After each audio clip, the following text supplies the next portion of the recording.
اعوذ باللہ السمیع العلیم من الشیطان الرجیم بسم اللہ الرحمن الرحیم الحمد للہ رب العالمین الصلاة والسلام علی سیدنا و نبینا ابی القاسم محمد صلی علی محمد وآل محمد وعلی اہل بیتہ الطیبین الطاہرین المعصومین اما بعد فقد قال اللہ تبارک و تعالی فی کتابہ الحکیم بسم اللہ الرحمن الرحیم رسلا مبشرین ومنذرین لئلا یکون للناس علی اللہ حجۃ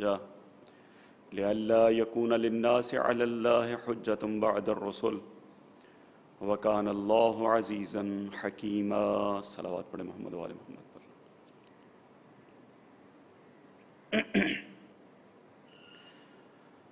پروردگار عالم حمد و سپاس کا مستحق ہے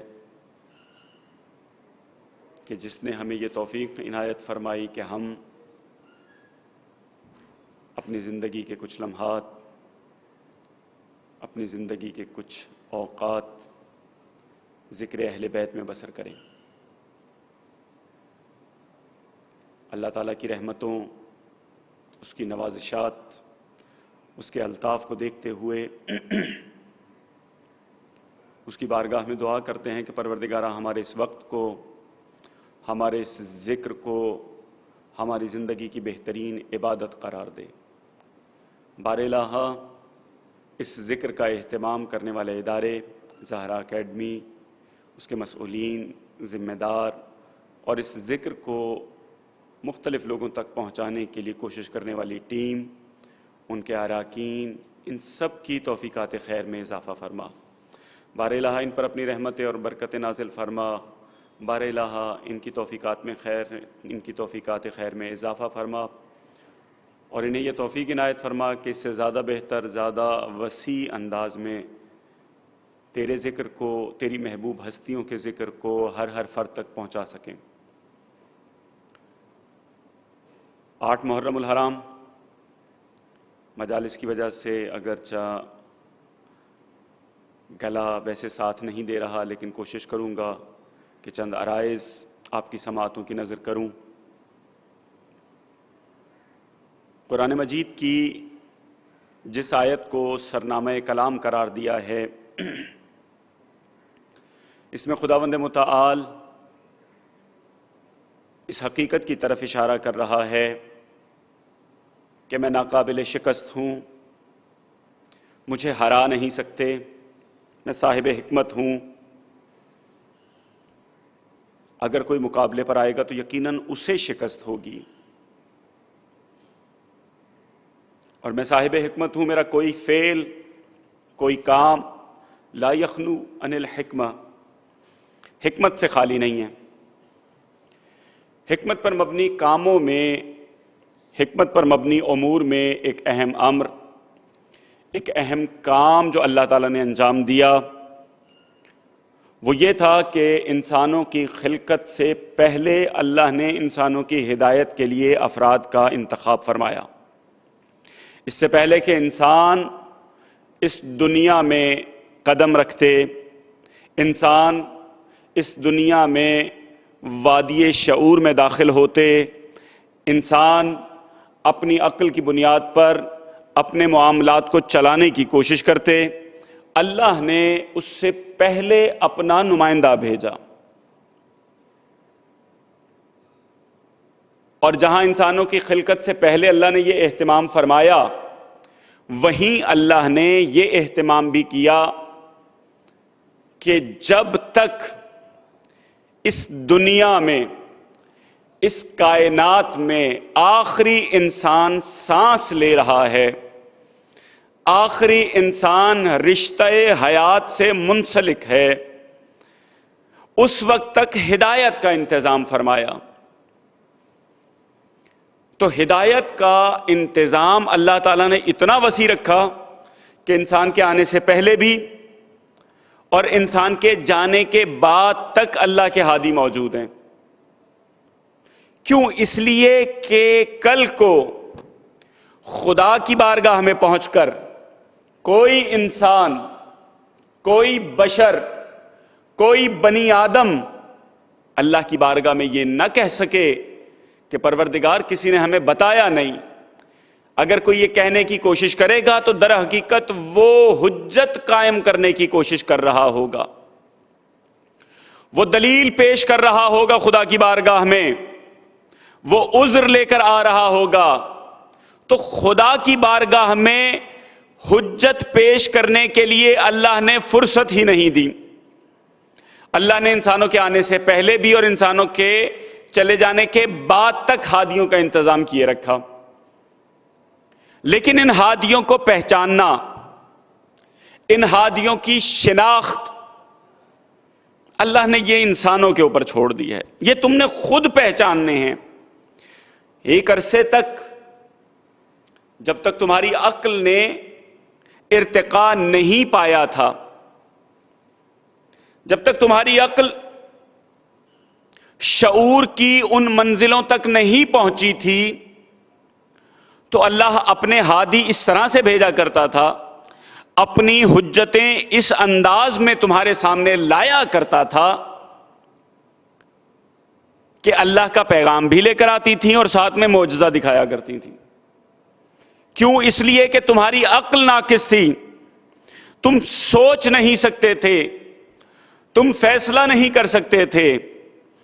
تو اللہ نے تمہاری ہدایت کے لیے جب بھی کسی نبی کو بھیجا، اس کے ساتھ اپنے پیغام کے ساتھ ساتھ اللہ نے معجزے بھی بھیجے۔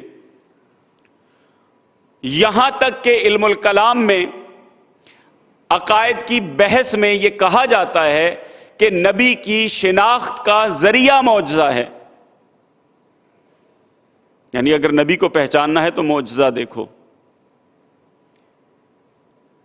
اور جب خاتم النبیین تشریف لے کر آئے تو انہوں نے انسان کو عقل کی معراج عطا کی، انسانی عقل کو ارتقاء بخشا، اور اس کا نتیجہ یہ ہوا کہ اب جو اللہ تعالیٰ نے معجزہ دیا، اب جو اللہ تعالیٰ نے پیغام دیا، دونوں علیحدہ علیحدہ نہیں تھے۔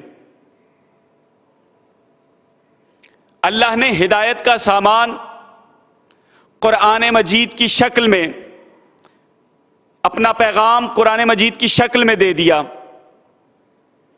وہی معجزہ ہے، وہی عقل کا امتحان ہے، اور اس کے ساتھ ساتھ ہادیوں کا بھی انتظام فرمایا، اور یہ کہا کہ دیکھو ہادیوں کو اگر پہچاننا چاہتے ہو تو اس معجزاتی کتاب سے پہچانو، اور اگر اس کتاب کو صحیح طریقے سے سمجھنا چاہتے ہو تو ان ہادیوں سے سیکھنا۔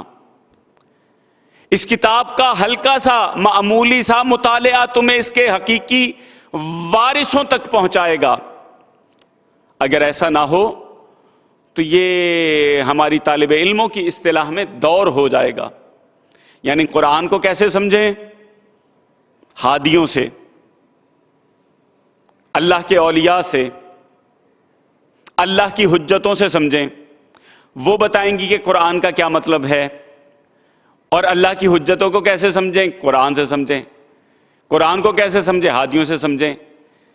تو یہ طالب علموں کی اصطلاح میں دور ہے، لیکن اس کا سادہ سا جواب میں اپنے بچوں، اپنے نوجوانوں کو سمجھانے کے لیے کہہ رہا ہوں کہ قرآن میں جو اللہ تعالیٰ نے آپ کو عقل دی ہے، جو مختصر سی عقل ہے انسانوں کے پاس، جو عقل کا ایک تھوڑا سا حصہ اللہ نے انسانوں کو عطا کر دیا ہے، ناقص ہی صحیح، ناقص عقل والا بھی، کم عقل والا بھی اگر غور و فکر کرے تو اس قرآن مجید کے اندر ایسی نشانیاں ہیں، ایسے راستے ہیں جو آپ کو حقیقی ہادیوں کی طرف لے جائیں گے، ایسی علامات، ایسی نشانیاں ہیں جو وارثان قرآن کا تعارف کروا دیں گی۔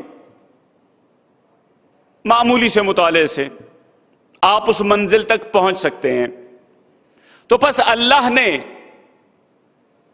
اپنا پیغام بھی باقی رکھا، حجتیں بھی پیش کی۔ پہچاننا آپ کا کام ہے، کوشش کرنا آپ کا کام ہے۔ تو ان ایام میں جو گفتگو ہماری چل رہی ہے، اس میں حجت کے تعارف کے طور پر کہ اللہ یہ نہیں چاہتا کہ کوئی اس کی بارگاہ میں دلیل پیش کرنے کی جسارت کرے، نہ یہ کہ خدا چاہتا نہیں ہے، خدا نے وہ فرصت ہی نہیں دی، انسان کو اس بات کا موقع ہی نہیں دیا کہ وہ خدا کی بارگاہ میں آ کر کہے کہ حجت نہیں تھی، دلیل نہیں تھی اور عذر پیش کرے۔ اللہ اپنے دین کے مقابلے میں، اللہ اپنے پیغام کے مقابلے میں، اللہ اپنے مقابلے میں کوئی ایسی فرصت، کوئی ایسا مقام نہیں چھوڑتا، اور خدا نے اس کا انتظام کیا بہت اچھے طریقے سے۔ اللہ کا دین، اللہ کی شریعت جو قیامت تک رہنے والی ہے اسے اسلام کہتے ہیں۔ اللہ نے اسلام کے لیے کیا کیا؟ اسلام کو ہر فرد تک پہنچایا، اس کے لیے تمام کے تمام انتظامات کیے۔ میں یہاں سے بات کو ایک اگلے مرحلے کی طرف بڑھانا چاہ رہا ہوں۔ خدایا، تو یہ چاہ رہا ہے کہ قیامت کے دن کوئی حجت نہ کرے، آیا یہ دین، یہ تیرا پیغام موجودہ انسانوں کے لیے بھی حجت ہے؟ قطعاً حجت ہے، معرفت کا ذریعہ ہے، اور یہی تو وجہ ہے کہ اسلام اور اسلام کے پیروکاروں کے علاوہ اسلام کے جو حقیقی نمائندے ہیں وہ بھی ہر فرد کے لیے حجت ہیں۔ البتہ پیروکار کا حجت ہونا ایک خاص معنی میں ہے، ایک خاص تفصیلی بحث ہے، میں اس کی طرف نہیں جا رہا۔ اگر ہم اعلیٰ سطح پر، طالب علمانہ سطح پر، ادیان کی سطح پر، ان سطوح پر اس مسئلے کو دیکھیں تو اللہ تعالیٰ نے اہتمام کیا ہے، اور اس کی ایک مثال قرآن مجید میں دے دی کہ دیکھو قیامت کے دن تو بہت دور کی بات ہے، میں تمہیں دنیا میں اپنی حجتوں کے مقابلے میں کوئی حجت نہیں لانے دوں گا۔ اگر حجت لاؤ گے تو اس کا انجام وہی ہوگا جو اس گروہ کا ہوا۔ اللہ کیا کہہ رہا ہے کہ میں اپنی حجتوں کے مقابلے میں، تم اگر حجت لے کر آؤ گے تو اس کا انجام وہی ہوگا جو اس گروہ کا ہوا۔ کون سا گروہ؟ اسلام کا مقابلہ ادیان میں سے صرف ایک دین سے ہوا، اور وہ ہے عیسائیت۔ نجران کے اندر، یمن کا ایک شہر ہے نجران، اس نجران کے اندر عیسائی رہا کرتے تھے۔ رسول اکرم نے خط لکھا، خط لکھنے کے بعد انہیں دعوت دی اسلام کی، اور چونکہ وہ اسلامی مملکت میں رہ رہے تھے، ان سے کہا گیا کہ بھائی ہم تمہاری حفاظت کر رہے ہیں، ہم تمہاری دیکھ بھال کرتے ہیں، تمہیں دشمنوں کے حملوں سے محفوظ رکھتے ہیں، تمہیں دیگر قبائل کسی قسم کی آزار، کسی قسم کی تکلیف، اذیت نہیں پہنچاتے، وہ ہماری وجہ سے ہے۔ تو اب تمہارے پاس دو راستے ہیں، یا تو تم اسلام قبول کرو یا پھر جزیہ دو۔ یعنی یہ جو تمہیں سہولیات دی جا رہی ہیں، یہ جو تمہیں محافظت کی جا رہی ہے تمہاری، اس کے بدلے میں جزیہ عطا کرو۔ یہ جو خط تحریر کیا گیا، اس کے جواب میں جب انہیں یہ خبر ہوئی کہ مدینے میں ایک ہستی نے نبوت کا دعویٰ کیا ہے، اللہ کی طرف سے پیغام دریافت کرنے کا دعویٰ کیا ہے، تو چلو ملتے ہیں، گفتگو کر کے دیکھتے ہیں، اگر واقعاً اللہ کا نبی ہے تو کچھ حاصل کر لیں گے، ممکن ہے اس کے دین کے پیروکار ہو جائیں۔ اور ان کو یہ بھی اطمینان تھا کہ اللہ کا نبی نہیں ہوگا، تو چلتے ہیں۔ امید یہ ہے کہ ہم جائیں گے، گفتگو کریں گے، اس گفتگو کا نتیجہ یہ نکلے گا کہ ہم غالب آ جائیں گے، ہم اہل کتاب ہیں، ہم نے عہد عتیق بھی پڑھی ہوئی ہے، ہم نے عہد جدید بھی پڑھی ہوئی ہے، ہم اللہ کی تمام کتابوں، صحف اور سب چیزوں سے آشنا ہیں، ہم جیت سکتے ہیں۔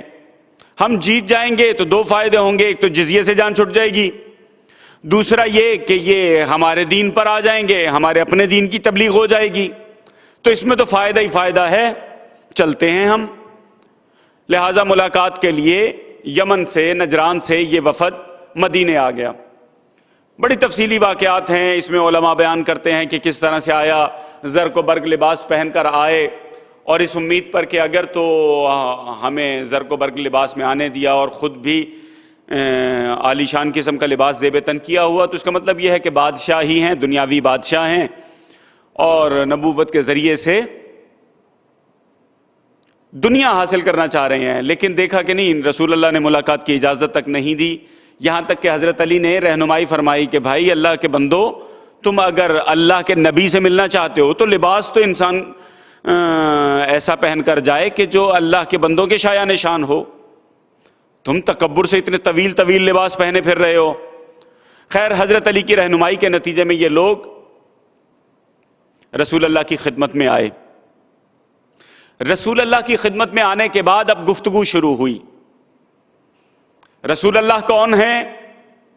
اللہ کی حجت،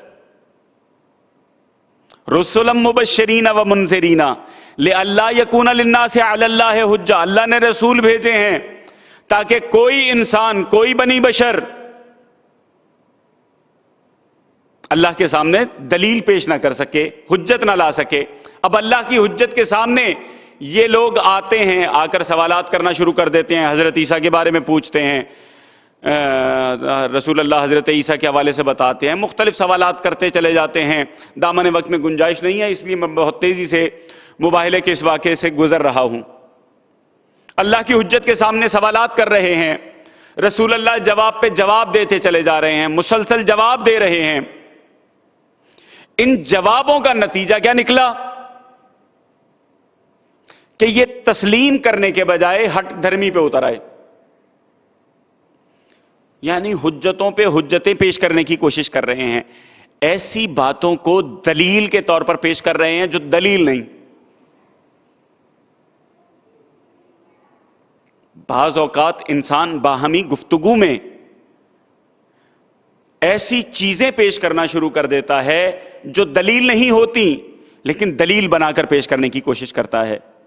تو ایسے عمل کو محاجہ کہتے ہیں، دلیل دینے کی کوشش کرنا، دلیل پہ دلیل دینا۔ جب انہوں نے رسول اللہ کی جانب سے مسلسل جوابات، تمام کے تمام دلائل بیان ہونے کے باوجود آئیں بائیں شائیں کرتے ہوئے مختلف دلائل دینے کی کوشش کی، تو اللہ تعالیٰ کی جانب سے حکم ہوا کہ اے حبیب،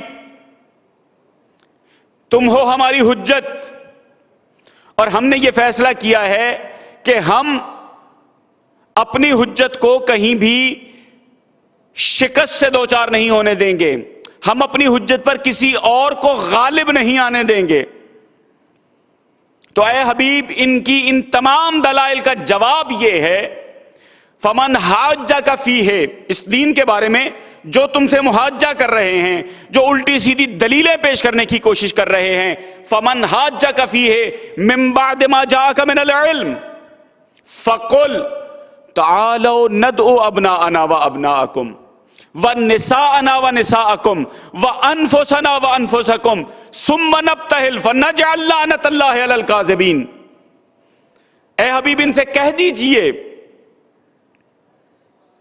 علم آ جانے کے بعد ان دلائل کے جواب میں، تعالوا ابناءنا وابناءکم، تم اپنے بیٹے لے آؤ، ہم اپنے بیٹے لے کر آتے ہیں، تم اپنی عورتیں لے کر آ جاؤ، ہم اپنی عورتیں لے کر آتے ہیں، تم اپنے نفوس کو، اپنے آپ کو لے کر آ جاؤ، ہم اپنے نفوس کو، اپنی جان کو، اپنے آپ کو لے کر آ جاتے ہیں۔ ثم نبتہل، اور اس کے بعد ہم کریں گے مباہلہ، فنجعل لعنت اللہ علی الکاذبین، اور اس کے بعد جھوٹوں پر اللہ کی لعنت کریں گے۔ فنجعل، پھر قرار دیں گے جھوٹوں پر اللہ کی لعنت۔ مباہلہ سنا ہوا ہے، یہ میں پہلو عام طور پر بیان کرتا رہتا ہوں کہ مباہلے کا یہ پہلو ناقص رہ جاتا ہے۔ وہ کس طرح سے کہ عیسائی اللہ کے دین کے مقابلے میں، اللہ کے مقابلے میں لے کر آ رہے ہیں حجت، اور جو بھی اللہ کے مقابلے میں حجت لے کر آئے، سب سے پہلا اس آیت کے نتیجے میں وہ جھوٹا ہے۔ اللہ کی حجت کے مقابلے میں جو بھی حجت پیش کرے وہ جھوٹا۔ اور دوسری بات، اللہ نے کیا فیصلہ کیا کہ جب بھی کوئی آ جائے جو بھی اللہ کی حجت بننے کا جھوٹا دعویٰ کرے تو فَنَجْعَلْ لَعْنَةَ اللَّهِ عَلَى الْكَاذِبِينَ، اس پر اللہ کی لعنت ہے، جھوٹا بھی ہے اور اس پر اللہ کی لعنت بھی ہے۔ یہ فیصلہ صرف عیسائیوں کے بارے میں نہیں، یہ جو اعلان کیا گیا ہے اس کے دلچسپ 3 پہلو، 2 یا 3 پہلو میں انشاءاللہ کوشش کرتا ہوں آپ کی سماعتوں کی نظر کر دوں۔ خداوند متعال کے اس دین کے مقابلے میں عیسائیت آ رہی ہے۔ عیسائیت کی پوری عمارت 3 چیزوں پر کھڑی ہے۔ اقنوم ثلاثہ کہا جاتا ہے، تثلیث کہا جاتا ہے ان کے پورے دین کو، موجودہ عیسائیت کے، وگرنہ ویسے جو عیسائی نجران وغیرہ میں تھے وہ حضرت مریم کو بھی مقدس مانا کرتے تھے۔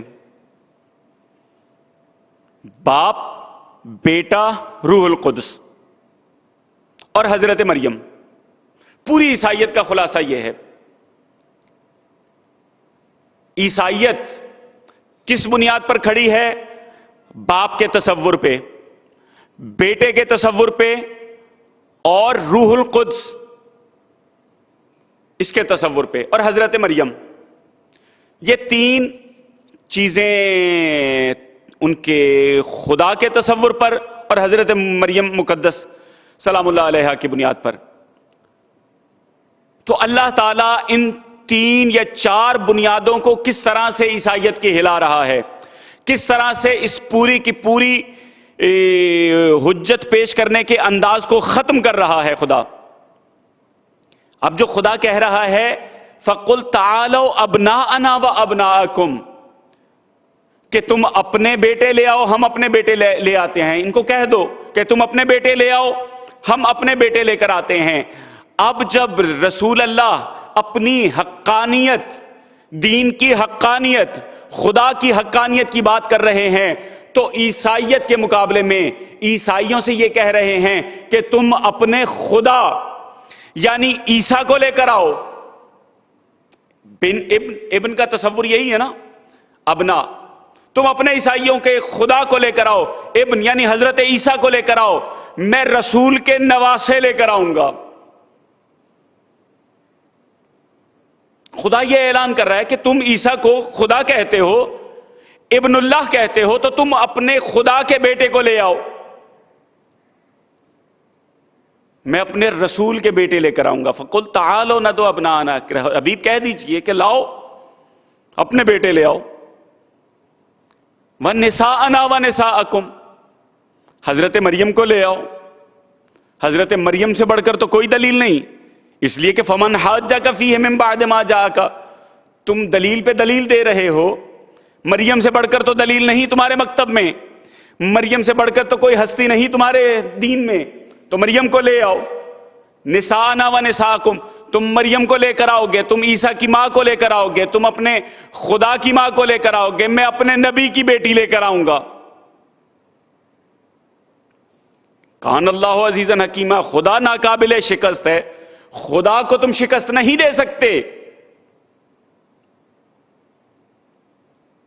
وَأَنفُسَنَا وَأَنفُسَكُمْ، تمہارے یہاں جو خدا کا تصور ہے، تم جسے خدا کہہ رہے ہو اس خدا کو لے آؤ۔ ہم علی ابن ابی طالب کو انفسنا، اپنے نفوس کو لے کر آتے ہیں، ہم اپنے رسول کو لے کر آتے ہیں۔ خداوند متعال یہ دکھا رہا ہے کہ وہ جو اعلیٰ ترین ہستیاں ہیں تمہاری بارگاہ میں، تمہارے دین میں، تمہاری تعلیمات میں، وہ ایک طرف، یہ میرے بندے، میرے عبد، میرے عباد ایک طرف۔ اور یہ یاد رکھنا کہ اگر تم اپنی ہستیوں کو لے بھی آؤ اور اگر ہم اجازت دے بھی دیں، خدا کہہ رہا ہے کہ اگر ہم اجازت دے بھی دیں اور وہ آ بھی جائیں تو نتیجہ کیا ہوگا؟ ثم نبتہل، پھر ہم مباہلہ کریں گے۔ کون کون مباہلہ کرے گا؟ کیا عیسیٰ کے ساتھ حسین ابن علی مباہلہ کریں گے؟ نہیں، عیسیٰ اگر آئیں گے تو حسین اور حسن کے ساتھ ہوں گے، مریم آئیں گی تو فاطمہ کی اقتداء میں ہوں گے۔ اور خدا تو پہلے ہی سے ہر جگہ ہے، خدا تو پہلے ہی سے علی و محمد کے ساتھ ہے. تو خدا کیا کہہ رہا ہے؟ ثم نبتہل، تم لوگ جو آئے ہوئے ہو تمہارے ساتھ مباہلہ ہوگا. فنجعل لعنت اللہ علی الکاذبین، اور پھر ہم سب مل کر تم پر لعنت کریں گے، پھر ہم سب مل کر جھوٹوں پر لعنت کریں گے. تو خداوند متعال اگر عیسائیوں کو اجازت نہیں دیتا کہ وہ اللہ کی حجت کے مقابلے میں حجت پیش کریں، تو گویا کہ خدا یہ کہہ رہا ہے، اس واقعے کو ذکر کر کے اس بات کو نمایاں کر رہا ہے کہ قیامت تک اگر کوئی شخص اللہ کی حجت کے مقابلے میں حجت لے کر آئے گا تو اس پر لعنت ہوگی، وہ جھوٹا قرار پائے گا.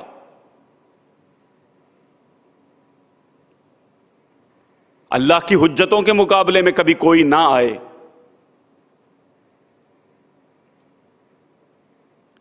اللہ کی وہ حجت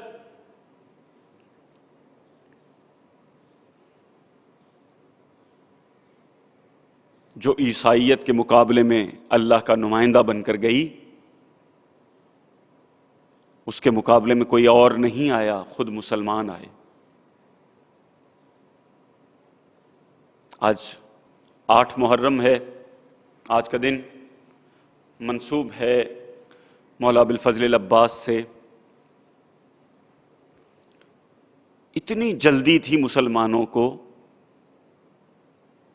حسین کے قتل کی کہ عصر کے وقت 9 محرم کو عصر کے وقت اعلان کرتے ہیں کہ چلو لشکر حسین پر حملہ کریں اور مغرب کی نماز پڑھ کر روانہ ہو جائیں گے تاکہ 10 محرم کو کوفہ واپس پہنچ جائیں. جیسے ہی لشکر خیمہ گاہ حسینی کے قریب پہنچنا شروع ہوئے، عباس مولا کے خیمے میں آئے، کہا آقا فوجیں قریب آ چکی ہیں، جنگ کی تیاری ہے. مولا آپ نے کہا تھا کہ ہم جنگ میں پہل نہیں کرتے، آقا کیا اب اجازت ہے؟ مولا کہتے ہیں عباس میں تم پہ قربان جاؤں. بھائی عباس انی احب الصلاۃ، بھائی مجھے نماز سے بڑی محبت ہے. بھائی تم جانتے ہو کہ میں خدا کی عبادت کو بہت محبوب رکھتا ہوں، میں اس کے ذکر کو، میں قرآن کو، میں نماز کو بہت پسند کرتا ہوں. عباس اگر ہو سکے تو آج رات کی مہلت لے لو. عباس اگر ممکن ہو تو ان سے کہو آج رات جنگ نہ کریں، ہم آج رات اللہ کی عبادت کرنا چاہتے ہیں. عباس کی زندگی میں کچھ مرحلے ایسے آئے ہیں جو بڑے کٹھن ہیں، جو بڑے مشکل ہیں. عباس کہیں خیمے لگا دے اور عباس سے کہا جائے عباس خیمے اٹھا لو. کربلا عباس کے صبر کا امتحان ہے، عباس کی شجاعت کا تو امتحان ہی نہیں ہے. کربلا میں عباس کا صبر دیکھا جا رہا ہے، عباس کی برداشت کا امتحان ہے. اور اتنا کامیاب امتحان دیا ہے عباس نے کہ قدم قدم پر حسین جیسی ہستی کہہ رہی ہوتی ہے عباس میں تم پہ قربان جاؤں، عباس میں تم پر فدا ہو جاؤں، بے ابی انت و امی. یہ کوئی معمولی ہستی نہیں، عباس کوئی معمولی ہستی نہیں، اور عباس کا امتحان بھی کوئی معمولی امتحان نہیں. صبر کا امتحان. کس طرح سے صبر کا امتحان دے رہے ہیں؟ عباس 3 دن سے بھوکے پیاسے بچوں کی آوازیں سن رہے ہیں، العطش العطش العطش، اور عباس خاموش ہیں، صبر کیے ہوئے ہیں. یہ آوازیں وہ ہیں جنہوں نے حر کے جگر کو پگھلا دیا. یہ آوازیں وہ ہیں جنہوں نے حر کے بیٹے کو تڑپا دیا. یہ آوازیں وہ تھیں کہ حر کا غلام حر کے ساتھ شہید ہونے کے لیے آ گیا. لیکن عباس قریب سے یہ آوازیں سن رہے ہیں اور خاموش ہیں۔ عباس کے صبر کا امتحان یہ ہے کہ عباس جب بھی خیموں میں آتے ہیں بچے کہتے ہیں یا ساقیہ آتاشی کربلا، اے کربلا کے پیاسوں کو پانی پلانے والے، اور عباس خاموش ہیں۔ عباس اس خیمے کے پاس سے بڑی خاموشی سے گزر جاتے ہیں جس خیمے میں سوکھے ہوئے مشکیزے رکھے ہیں۔ عباس خاموش ہیں علی اکبر کا لاشا اٹھا کر۔ عباس زبان پر کوئی لفظ نہیں لا رہے، لیکن اپنے کندھوں پر اون و محمد کی لاشیں لا رہے ہیں۔ عباس قاسم کو اٹھاتے ہوئے دیکھ رہے ہیں اور خاموش ہیں، چپ ہیں۔ یہ عباس کے صبر کا امتحان ہے۔ عزادارو، یہاں تک کہ روز عاشور ایک ایک کر کے تمام اعوان و انصار رخصت ہو گئے، سب چلے گئے، حسین تنہا ہیں اور عباس سر جھکائے قریب کھڑے ہیں۔ عباس صبر کا امتحان دے رہے ہیں۔ ایک مرحلہ آیا، پیاس کی شدت سے روتے ہوئے بچے، نہ حسین سے برداشت ہوا نہ عباس سے۔ عباس نے جو اجازت مانگی، آقا اب مجھ سے برداشت نہیں ہوتا، میرے سینے کے اندر ایسی آگ لگی ہوئی ہے، مولا میں کس کس کو اپنے ہاتھوں سے رخصت کر چکا ہوں، آقا میں کس کس کے جنازے اٹھا چکا ہوں، مولا اب میرا سینہ تنگ ہوتا چلا جا رہا ہے، آقا مجھے موت کی اجازت دیجیے۔ حسین تڑپ کر کہتے ہیں، عباس اگر جنگ کے لیے جانا چاہتے ہو تو پہلے کام کرو، یہ جو بچوں کی الاتش کی آوازیں آ رہی ہیں ان کے لیے پانی کا انتظام کر دو۔ عباس نے سر جھکا لیا، اس خیمے کی طرف بڑھے کہ جہاں مشکیزیں رکھے ہوئے تھے، وہاں سے ایک مشک اٹھائی۔ اب جو مشک اٹھا کر عباس چلنے لگے، صحن خیام سے سیدہ زینب کی نظر پڑی، کہا بھیا کہاں جا رہے ہو؟ کہا آقا زادی بچوں کے لیے پانی لینے کے لیے جا رہا ہوں۔ سیدہ زینب جانتی ہیں کہ عباس اب جو جائیں گے واپس نہیں آئیں گے۔ کہا عباس اگر ممکن ہو تو میری ایک بات سنتے جاؤ، عباس اگر ممکن ہو تو کچھ دیر کے لیے میرے پاس بیٹھ جاؤ۔ عباس قریب بیٹھ گئے۔ آقا زادی فرماتی ہیں، عباس میں چھوٹی سی تھی، ایک دن بابا کی آغوش میں بیٹھی ہوئی تھی کہ میرے سر سے ردا ہٹ گئی، میرے شانوں سے ردا گر گئی، تو میرے بابا نے میرے شانوں کو چومنا شروع کیا۔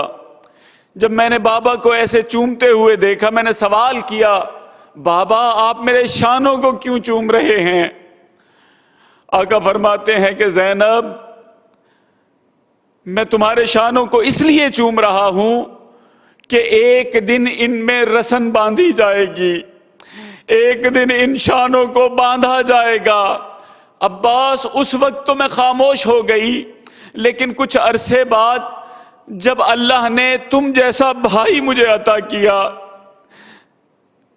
عباس جب بھی تمہیں دیکھتی تھی، اپنے باقی بھائیوں کو دیکھتی تھی، تو میرے ذہن میں یہ بات آتی تھی کہ بابا نے کہا تھا کہ زینب تمہارے ہاتھوں میں رسن باندھی جائے گی۔ عباس میری سمجھ میں نہیں آتا تھا کہ یہ کیسے ممکن ہے جس کا عباس جیسا بھائی ہو اس کے ہاتھوں میں رسن باندھ دی جائے۔ اجرکم اللہ، مولا سوائے غم حسین کے کوئی غم نہ دے۔ عباس یہ کیسے ممکن تھا؟ لیکن عباس جب سے کربلا کی سرزمین پر آئی ہوں اندیشوں نے مجھے گھیرا ہوا ہے۔ عباس آج جو تم مشکیزہ اٹھا کے چلے ہو تو مجھے بابا کی تصویر سامنے آ گئی، میری آنکھوں کے سامنے وہ سارا منظر یاد آ گیا۔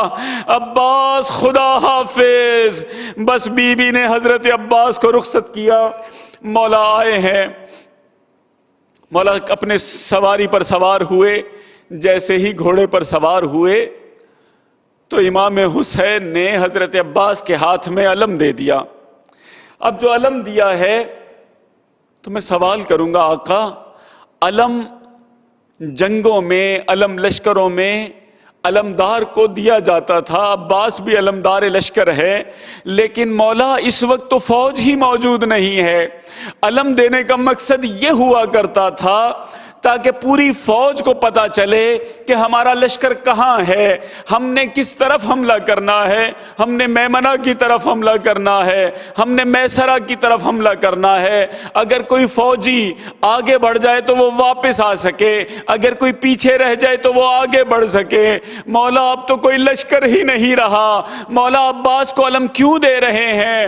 ممکن ہے آقا جواب دیں، ممکن ہے فاطمہ کا لاڈلا جواب دے۔ ارے اب تک جتنے بھی میرے جوان گئے ہیں میں ان کے ساتھ ساتھ گیا، میں نے قریب سے ان کی جنگیں دیکھی، لیکن میرا عباس اب کہیں قریب جنگ کرنے کے لیے نہیں جا رہا، میرا عباس دریائے فرات کی طرف جا رہا ہے، میرا عباس دور جا رہا ہے، یہ ابھی فوجوں میں گھر جائے گا، مجھے عباس نظر نہیں آئے گا، میں علم کو دیکھتا رہوں گا، مجھے پتا چلتا رہے گا کہ میرا عباس کہاں ہے۔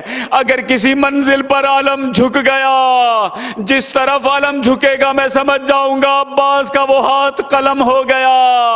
ارے اگر کسی منزل پر عباس کا علم گر گیا تو میں سمجھ جاؤں گا میری امیدوں کا سہارا ختم ہو گیا، میری کمر ٹوٹ گئی۔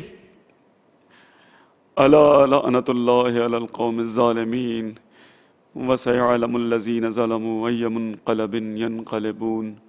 ماتم حسین۔